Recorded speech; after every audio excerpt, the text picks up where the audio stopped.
Introduce yourself, young lady. I thought you knew who I I was. do, but you know, the world don't know you yet. Not yet. Not They don't know how smart and intelligent you are. Yeah. You getting too close to that camera. Am I? A little bit. My name is JC Anderson. I'm 16 years old. I'm a junior in Golden Valley High School in Santa Clarita.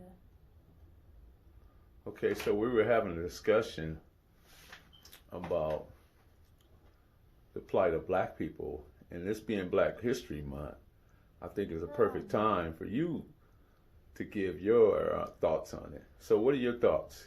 I mean, personally, at this point, us as a people are playing 400-year catch-up, and we've never really been given a fair chance.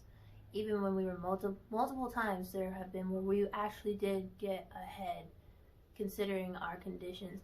And I'm not going to say most people, most racist Caucasian people had seen what we were doing, and they had gotten sort of afraid and nervous, and they took it to their second nature to become emotional and angry and envious.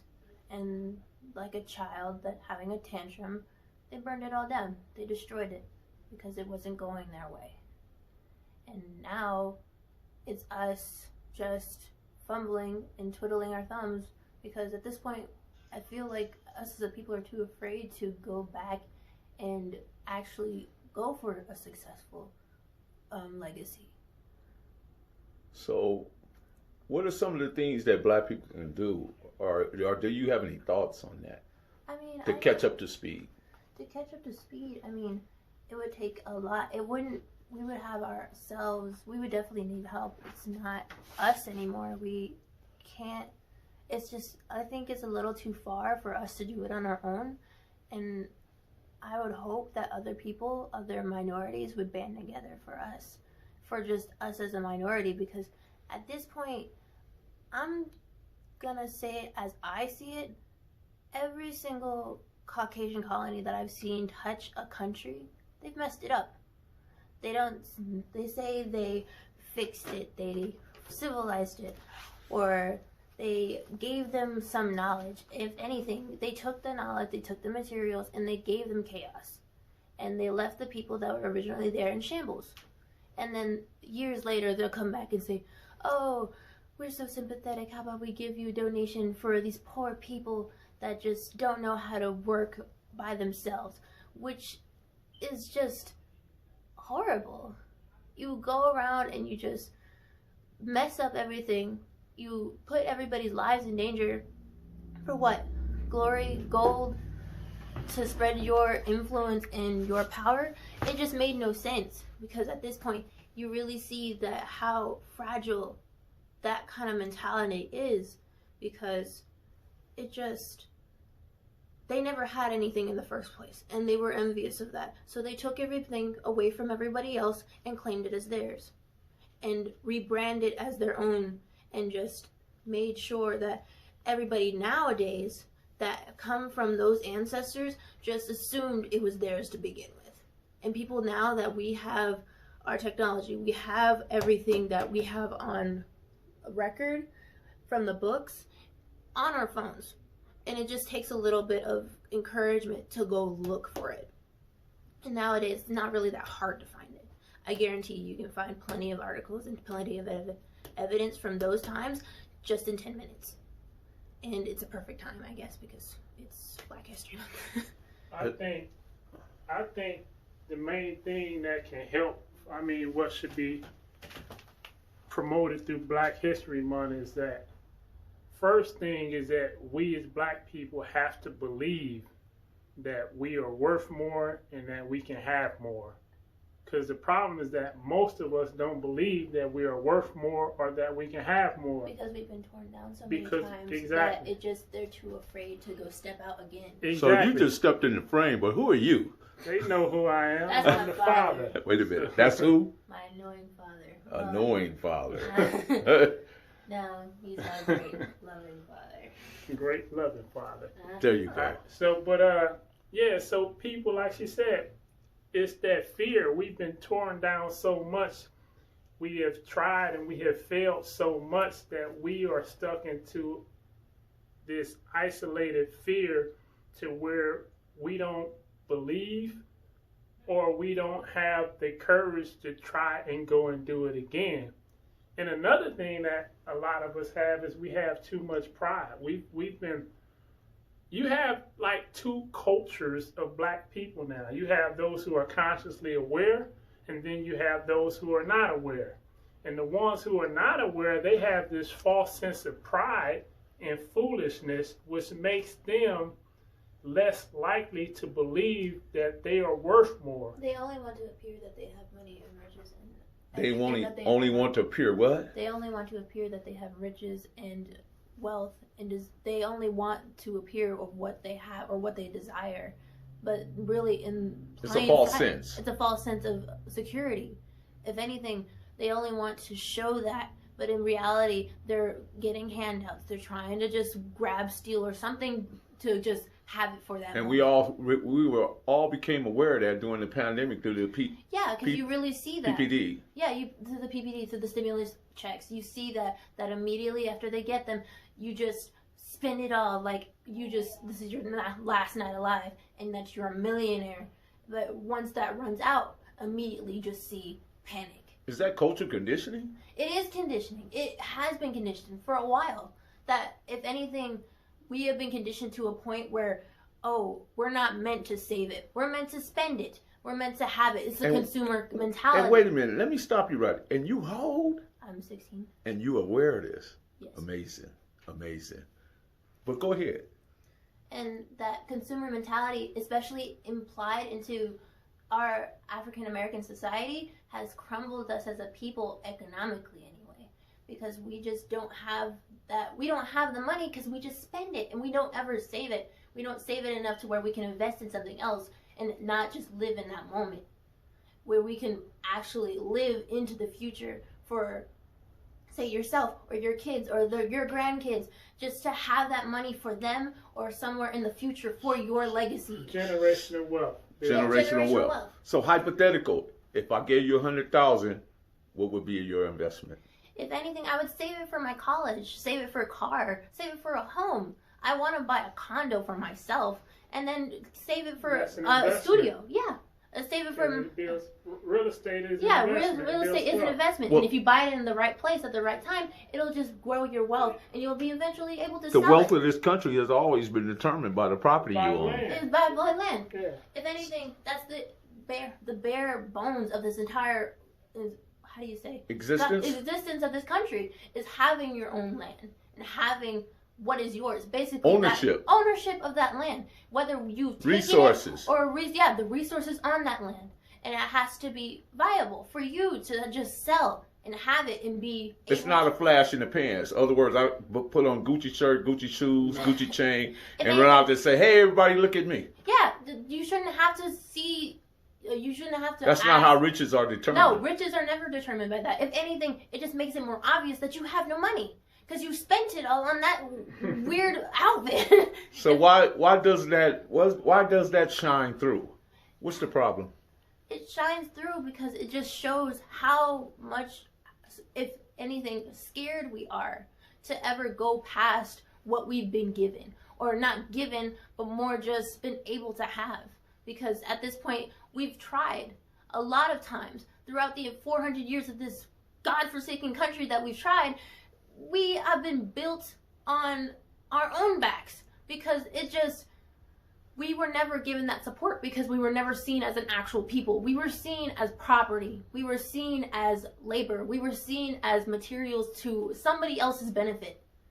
And now and that still carries on today. It still carries on because at this point you can see it in certain people's eyes that they don't see you as a person, they see you as a threat. You think that's what the Capitol building was all about? The people that rushed the Capitol building is hold on to what? That was one of the biggest reasons for it. If anything, they showed that they didn't want no changes. They didn't want no changes. They didn't want the changes that they didn't want progress for that didn't benefit them. Because at this point, they want the power, they want the ego, they want their fragile ego to stay intact and be in their own little bubble. They don't want to see everybody come in and burst it.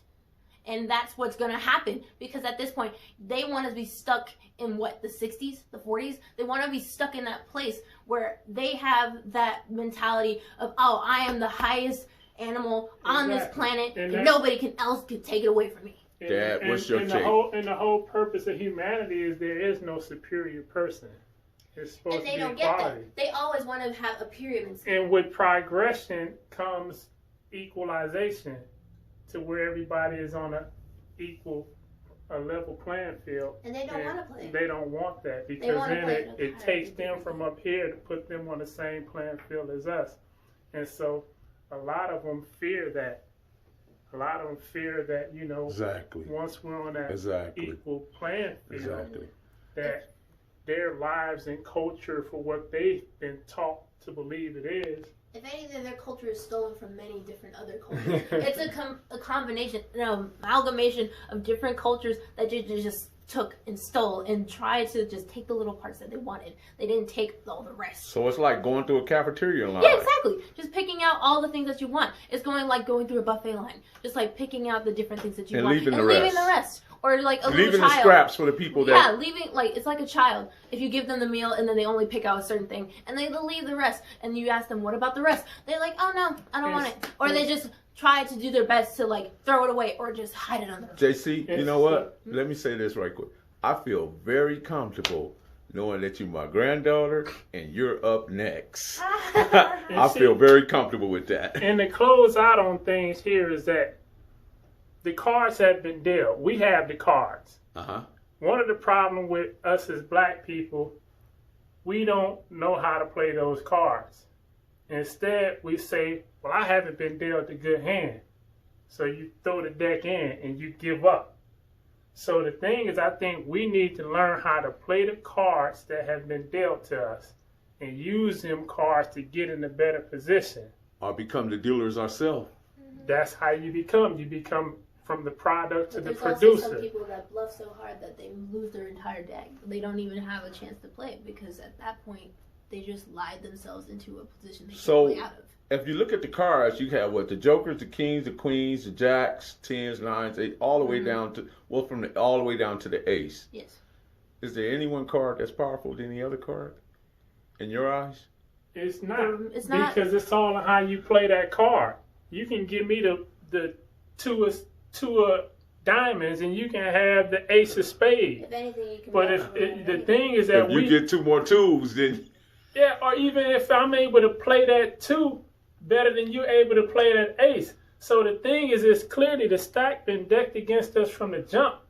But what our oppressors want us to do is keep complaining, and because we'll never get ahead if we're complaining. So what we have to do is we have to take that 2 and play that shit to the best of our advantage.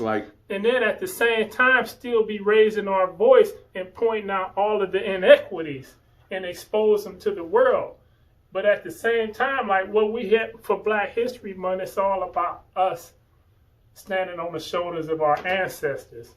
Look at what they've been through. Their conditions was 1,000,000 times worse than ours, but they persevered, and they were able to make a lot of accomplishments that paved the way for us right now. So for any black person right now to not take advantage of anything that has been paid for us right now, it's like disrespectful for them. And for us to sit here and complain about our conditions compared to the conditions of them back then is sort of like disrespectful to them. So instead of just sitting here saying, okay, these people are doing this or these people ain't going to give us this, we know they not. They never have. They never will. That's a fair example of how at the end of the game, whether it's chess, checkers, cards, all the pieces go in the same box. Yeah. And so I think the thing right now is what we have to learn how to do is we have to learn how to take what is given to us and turn it into become alchemists. Exactly. Turn it into something. And like she said, we are given, look at during this stimulus time, there's people I know where households have gotten over $100,000 in one household, and it's gone. So we can't sell and say, hey, the system and they call it around to borrow money. Yeah. So you know what I'm saying? That 100 grand, what did people do with that 100 grand? Nothing. If you give me $1, if you give me $10, I have to take that $10 and do something with it, because for one, I already know that the deck is stacked against me. So I'm not finna give it back to the person who I'm saying is oppressing me. I have never seen so many people buy Bentleys, Benzes, that's the thing. BMWs with no really warranty exactly. in my entire life. Around this neighborhood, all of these houses are very poor. They don't have that kind of, can't afford it. But yet you see all these exotic cars, all the exotic motorcycles. You see all these exotic vehicles. But why? What was the point? It's a depreciating of value, and you just wasted all your money that you just got on something that's just not even going to be worth it in It's what, temporary. 6 months? Very temporal. Instead of buying 2 cars, 3 cars, they should have went and bought a piece of land. They should have bought some groceries. They should have bought something else. They should have bought something that they had for potentially their kids. Like, they went and got and spent it on all of their stuff, on their clothes, on their motorcycles and their cars. But the thing is, at the end of the day, that maintenance fee is going to be more expensive than when you originally bought it. Like, it's ridiculous. I appreciate you, JC. But how did you feel being in my TikTok? You part of my team. Yeah. Hey, I appreciate having this discussion with you. So let me close something out. Okay, close us out. So the thing is, look, man, quit being scared. Get up off your butt. Go out there and get it. Plain and simple. If you don't know how to get it, see these things here. It's all the information in the world is on these phones right here. Every last one of you got one. A lot of people don't even know, Bosco, that the iPhone stands for intelligence and the Android stand like robot. It don't matter what they know what it stands for. The fact is that every piece of information you want is right there on that phone. Great. So quit being scared. Lose your pride. Look in here and learn about what it is that you want to do or how to get it done, and go out there and do it. Professor Mail, the Hood Postman, you just witnessed JC, my granddaughter, and also my son Bosco. Be sure to click the notification bell so you'll be the first to get the live stream, or when I post a new video. Press likes and subscribe and leave comments. It's important that, because it helps me be better at what I do and be able to bring forward the content. Appreciate it. Thank you.